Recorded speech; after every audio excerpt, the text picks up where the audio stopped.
ની સભા સંબોધન કરવાનો મને સૌભાગ્ય મળ્યું છે.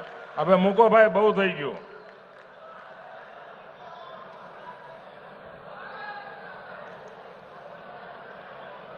આ ફોટાવાળા ભાઈઓ પણ ફોટા નીચે જ રાખો, પાછળ દેખાતું નથી.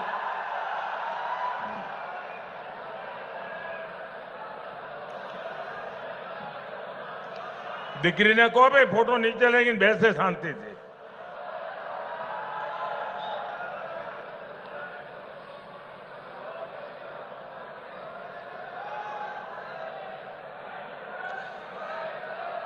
સાથીઓ, ભાઈ આપને કોને બતાવો છે ફોટો? જોઈ લીધો મેં.